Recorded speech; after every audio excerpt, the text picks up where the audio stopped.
Good afternoon. One element at the top, and then we'll get started. You heard from the Secretary once again today that we are doing everything we possibly can to seek to find a peaceful resolution to the crisis Moscow has needlessly precipitated. But those efforts, as we've said, will be effective only if the Russian Federation is willing to de-escalate. To be very, very clear, we have not seen that. In fact, we have seen the opposite in recent weeks and even in recent days.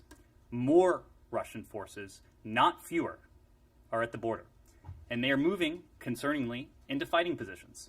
This is cause for profound concern. At the same time, and as we've warned previously, over the past several weeks, we've also seen Russian officials and Russian media plant numerous stories in the press, any one of which could be elevated to serve as a pretext for an invasion. This could happen, we are concerned, at any time, and the world should be ready for it.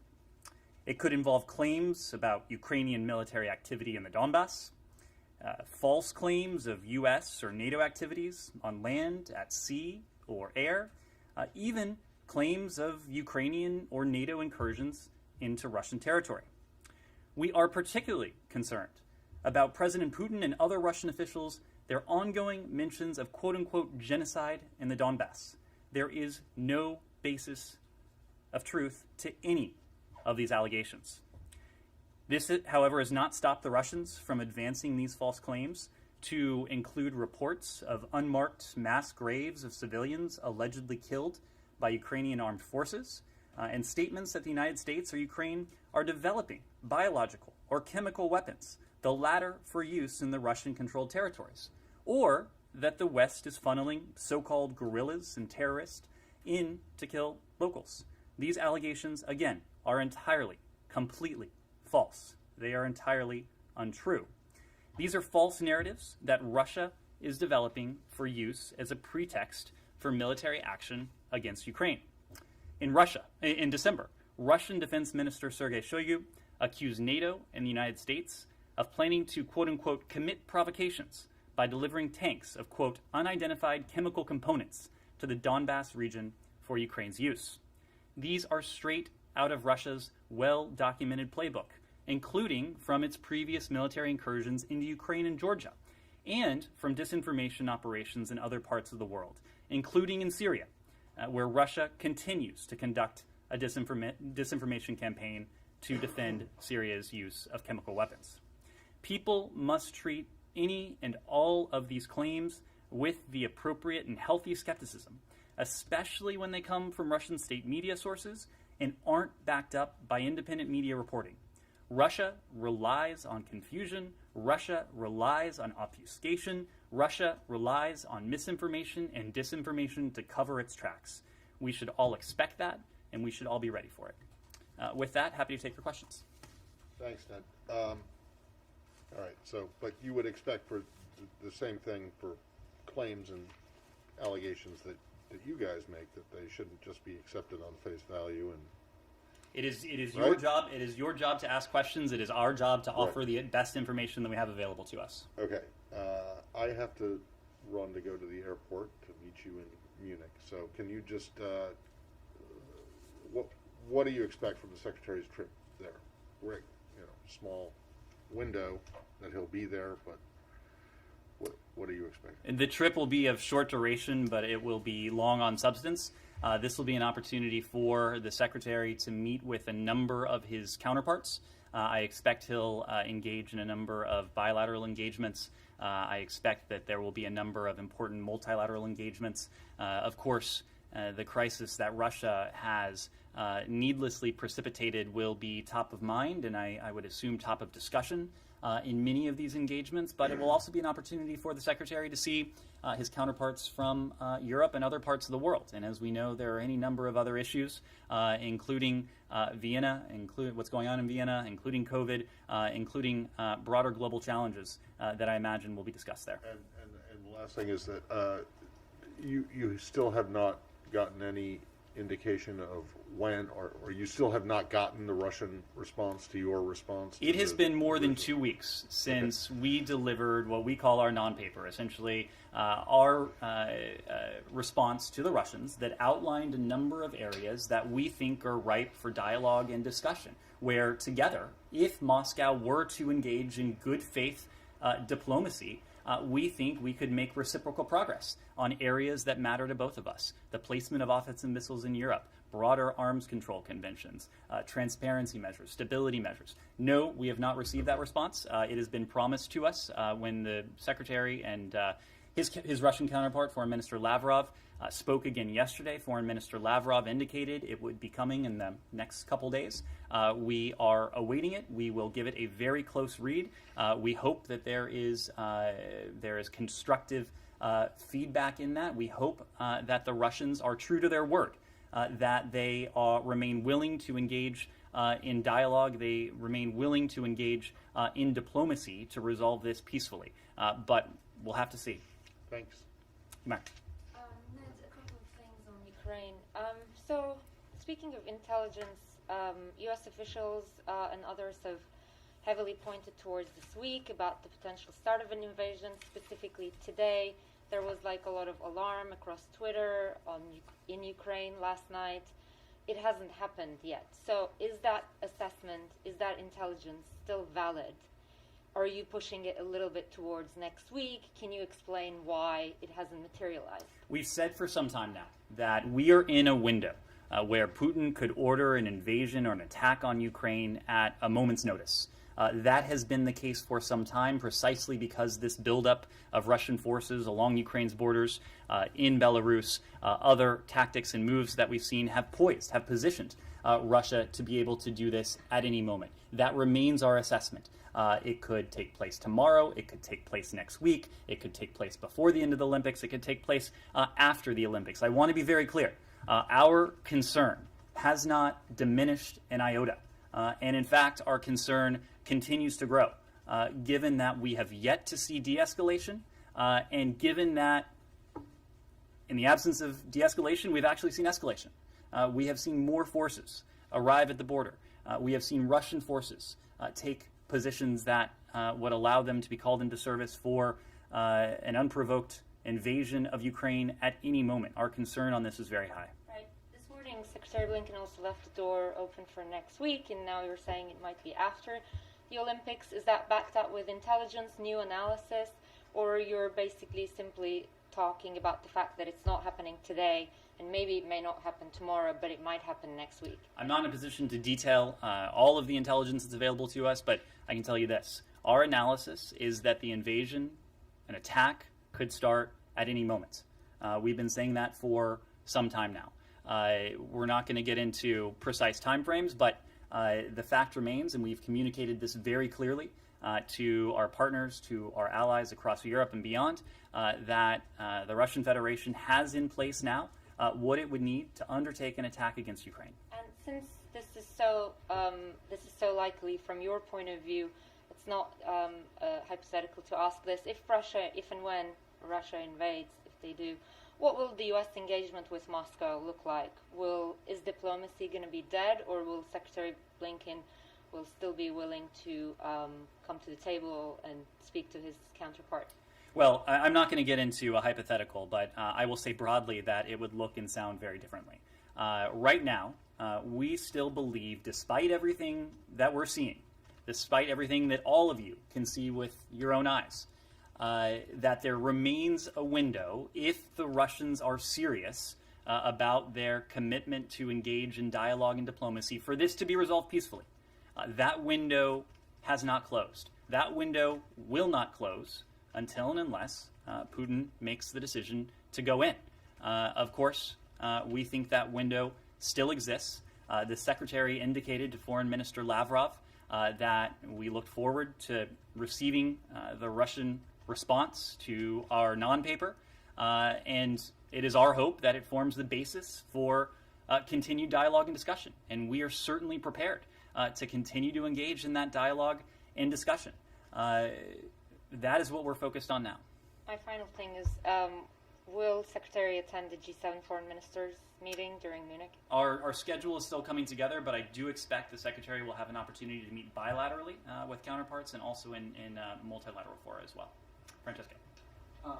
Is there a chance, if you get this response, written response by Moscow today or tomorrow in the coming days, is there a chance, is the Secretary ready to meet with Sergei Lavrov while in Europe? The Secretary is ready to meet with Foreign Minister Lavrov at the appropriate time. The Secretary communicated that very clearly to the Foreign Minister. Look, the Russians have had our non-paper, have had our response for several weeks now. The Russians have been telling us their response is forthcoming for a couple weeks now. So we look forward to receiving it. We will review it just as quickly as we can, so that if, again, the Russians are serious about what they say when it comes to dialogue and diplomacy, there can be a further engagement. Whether that is in the first instance over the phone, whether it is somewhere back in Europe, all of that will be worked out. But we are certainly willing and ready to have those discussions with the Russian Federation and to continue down the path of diplomacy. But diplomacy takes two. And in fact, in this case, it takes far more than two.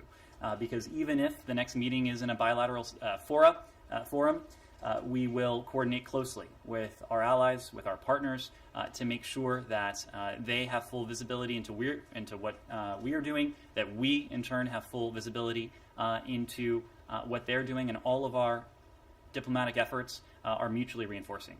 When you say that you don't see any sign, any withdrawal from the border, is it that you don't see it, or is it that you think it's not happening at all?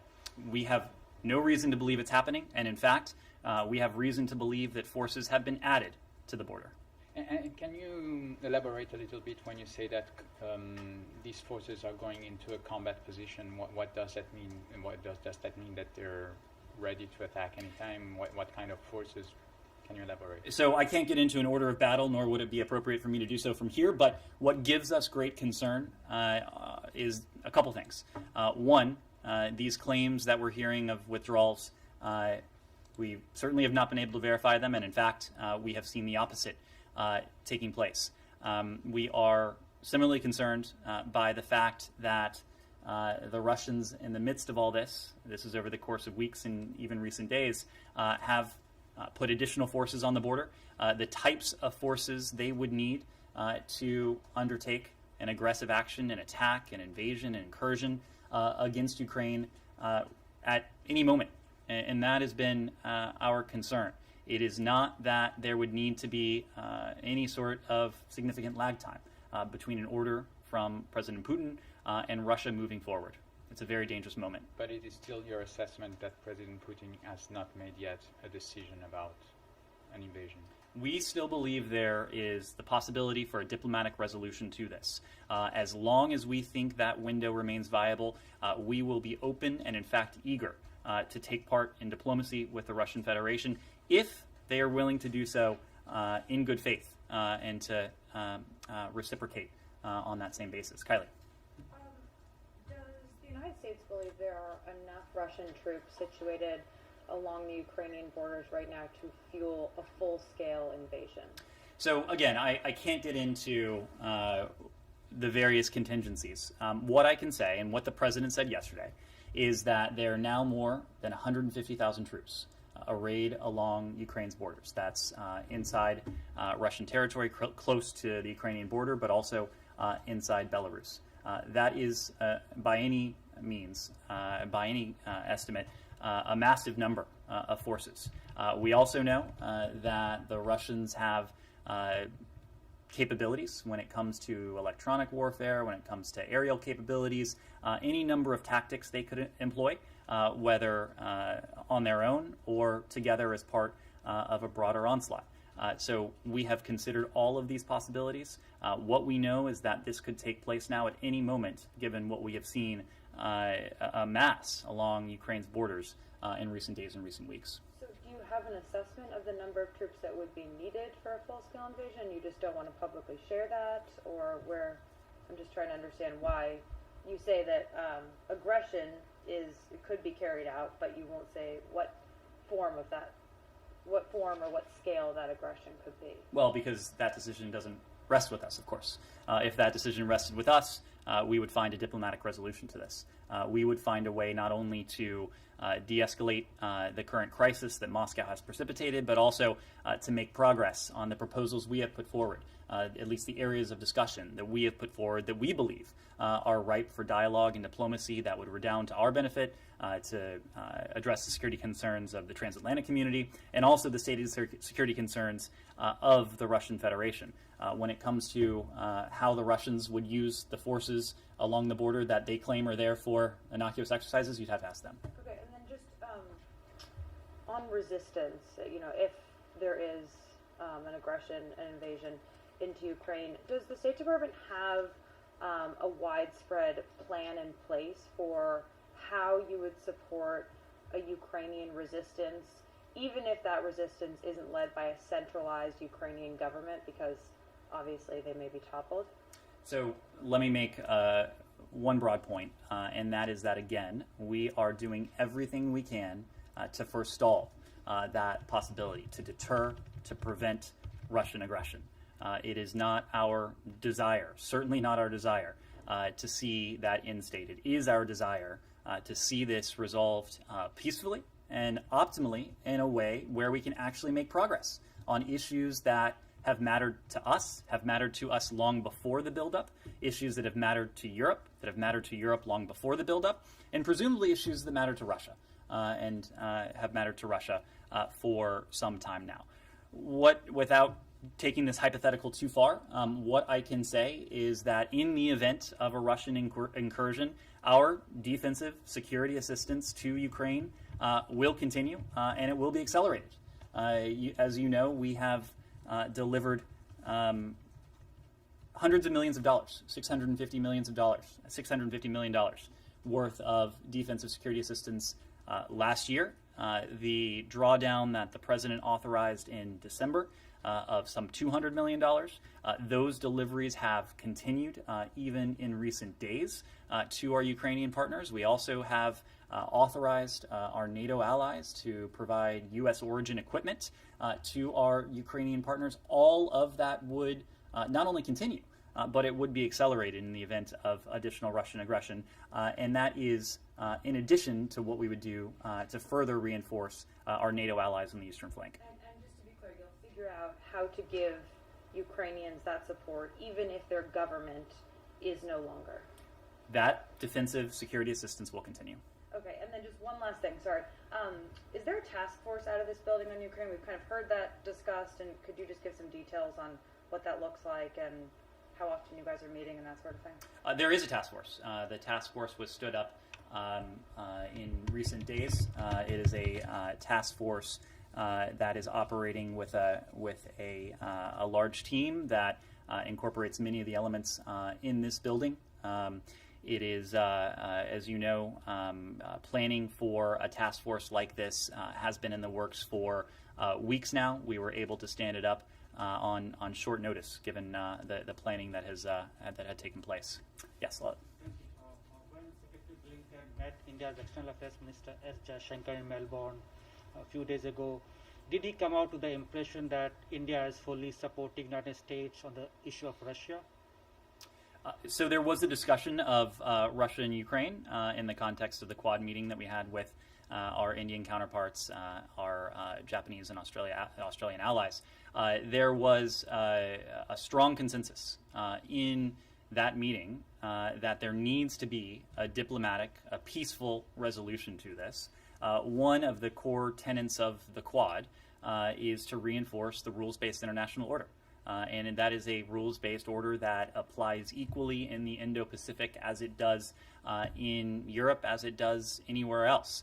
We know that our Indian partners are committed to that rules-based international order. There are any number of tenets to that order. One of them is that borders cannot be redrawn by force, that large countries cannot bully small countries, that only the people of a particular country can be in a position to choose their foreign policy, their partnerships, their alliances, their associations. Those are principles that apply equally in the Indo-Pacific as they do in Europe. And during the bilateral meeting, did Secretary Blinken raise the issue of CAATSA sanctions or India buying S-400 from Russia? There was a discussion of our broad defense relationship, but I wouldn't want to characterize it beyond that. One more question. India has asked a number of its students who are studying in Ukraine to leave the country.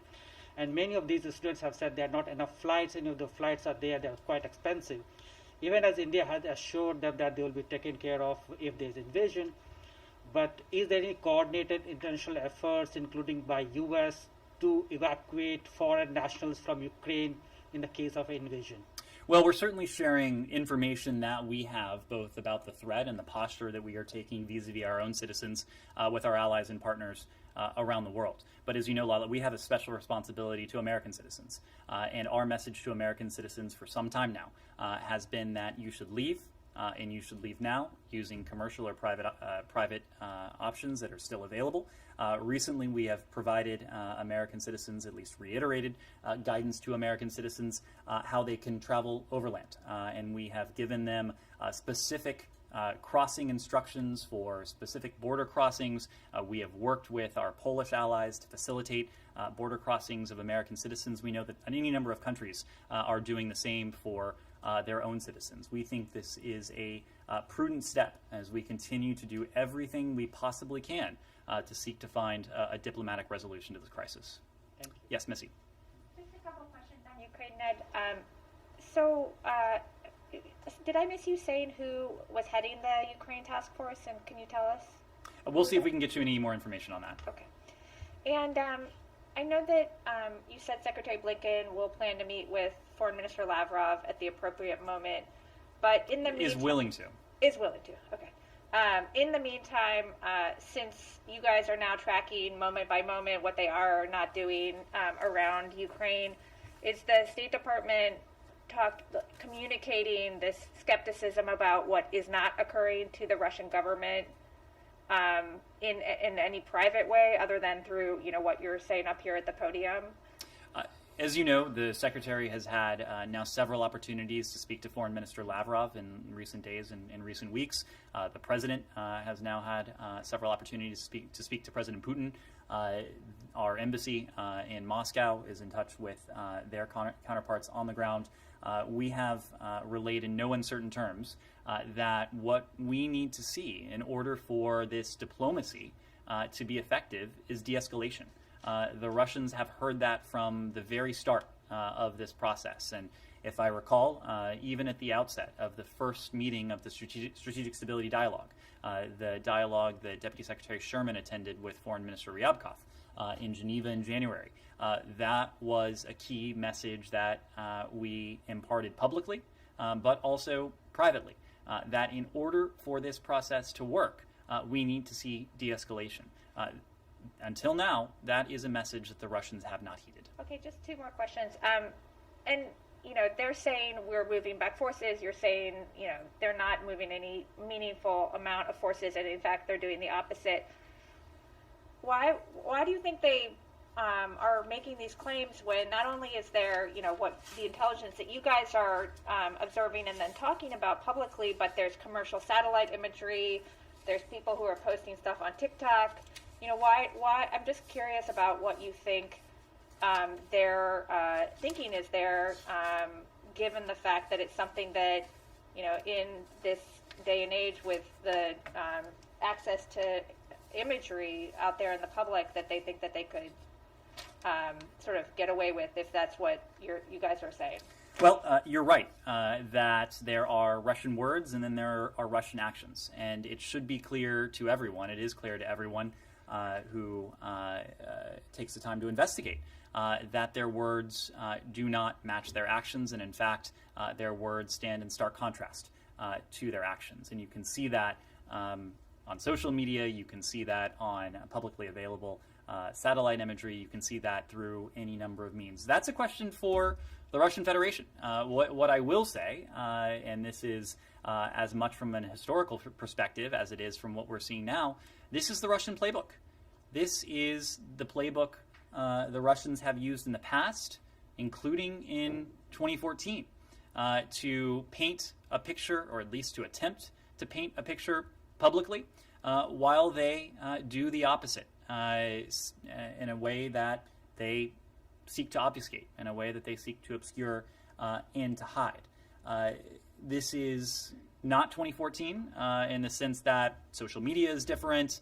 There are resources available to the public that were not available back then, but it's also not 2014 in the sense that we are standing up here almost every day and offering the context of what we know in an effort to be as transparent as we can with the American people and the international public, to do two things. In the first instance, and in the best case scenario, to attempt to prevent, to deter the Russians from moving forward with what they are planning, what they have planned, or what they had planned all along. If we're not able to do that, and ultimately Putin will make the decision that Putin will make based on his own calculus, if we're not able to do that, what we will have done is to have put a spotlight on the fact that this was all a charade, this was all a show, and that while the Russians were claiming de-escalation, while the Russians were claiming a commitment to dialogue, that the opposite was taking place. And so that's why we've tried to be very clear about the disinformation, about the pretexts, the fact that the Russians did this precisely in 2014, and our growing alarm that the Russians may be planning a similar pretextual attempt in the coming hours, the coming days, knowing that it is very much part and parcel of their playbook. Okay, and just last thing, you said that the troop number was now more than 150,000. Do you have a more specific number you could provide? I'm not able to provide a more specific number, but that number has grown in recent weeks and in recent days. And as you heard the president say yesterday, it currently stands at around 150,000. Yes? I know you say that Putin could obviously order an attack at any moment, but I just wonder, vis-a-vis the specific date that was put out for today and an attack didn't materialise, does that mean that that specific piece of intelligence was wrong? No, it doesn't. First of all, I don't think you've heard us from any podium point to a specific day of an invasion. I think what you've heard from us from some time now is to make the point that what the Russian Federation has put in place are the capabilities it would need to order an attack at any time. But this goes back to what I was saying before, and to a discussion that perhaps we had quite memorably here the other week, that if something doesn't come to pass, it doesn't necessarily mean that what we've been warning of is wrong. In the best case scenario, the Russians will have changed their calculus. I can't say what has happened in this case. What I can say is that the Russians, over several weeks and in recent days, have put in place the assets, the troops, the material that they would need to undertake an attack against Ukraine at any moment. We've been in that window for some time now. We will be in that window for some time, until and unless we see de-escalation. Secondly, quickly, I noticed that the Russian Defense Ministry has issued videos showing trainloads of armoured vehicles heading, at least purporting to be heading across a bridge away from Crimea. What do you need to see to be convinced that there is some form of withdrawal? I mean, presumably you think that that video is not true, or what is it that you would need to see? Would it need to be backed up by satellite imagery, or...? It would need to be verified. In what sense, though, I guess? There are any number of ways that we have to verify them, and I'm not able to speak to all of them from the podium. But look, this is not an assessment that is ours and ours alone. You heard from the NATO Secretary General this morning, Jens Stoltenberg, that we have not seen de-escalation, and in fact, we've seen more troops head to the border. So it's difficult for us to speak with specificity when it comes to the sources and methods that we would use to verify such a claim, but I can tell you that we are pulling every lever at our disposal in an effort to make sure that we have as much visibility as we can But that sort of video is propaganda, do you think? The Russians have engaged in a great deal of propaganda and disinformation on this very question. And just lastly, are you concerned or convinced, by the sounds of it, that Moscow is pushing this genocide line to justify invasion? And just why are we seeing that now? Well, you would have to ask the Russian Federation why we're seeing that now. But we can say a couple things. How concerned are you? We're very concerned. We're very concerned because we know broadly that the Russians want to point to a fabricated pretext before undertaking aggression. It's precisely what they did in 2014 in Ukraine. These claims of genocide have haunting echoes of what we heard in 2014 regarding the persecution of Russian speakers in eastern Ukraine and Crimea. This is in some ways eerily similar to what we have experienced before. And so now that we hear Vladimir Putin, we hear other Russian officials pointing to genocide, pointing to pointing to what we have heard in the past. It gives us great concern that this could be part of the same playbook that they are reprising in the context of 2022. Thank you. Yes. Today, the Brazilian President Jair Bolsonaro met Vladimir Putin in Moscow. Bolsonaro did not mention the Ukrainian crisis, but he said that he has solidarity with Russia. How do you see his declarations, his trip, and the approximation between Brazil and Russia at this moment? And if this could affect the relations between Brazil and the United States in the future? Well, we know that any number of countries, and in fact the international community, is broadly and deeply concerned about what we are all seeing taking place with Russia and Ukraine at this very moment. As democratic countries, as democratic leaders in our hemisphere, we in Brazil, we feel that we have a responsibility to stand up for the values that we share. And at the heart of those values are the principles of the rules-based international order. This is the order that has, over the course of more than 7 decades now, has fueled unprecedented levels of prosperity, security, and stability in Europe, in the Indo-Pacific, but also in our own hemisphere. And so that's why it is our hope that President Bolsonaro will have taken advantage of this opportunity, this meeting with President Putin, to reinforce the very messages that are enshrined in the values we share, and that are part and parcel of the rules-based international order. Again, that applies to the Western Hemisphere as it does to the Indo-Pacific and Europe. Yes. But, and if he did not stand for this value, it can have some consequence for the relations between the U.S. and Brazil in the future. I would leave it to our Brazilian counterparts to share the content and context of that discussion. Yes. Can I switch subjects? Sure. Anything else on Russia-Ukraine? Go ahead. Yeah, on Honduras, yesterday former President Juan Orlando Hernández was arrested following a request by the U.S. How are you confident, or how confident are you on his extradition moving forward? And why did the State Department not disclose that he was in its list of corrupt officials in Central America until he was out of office?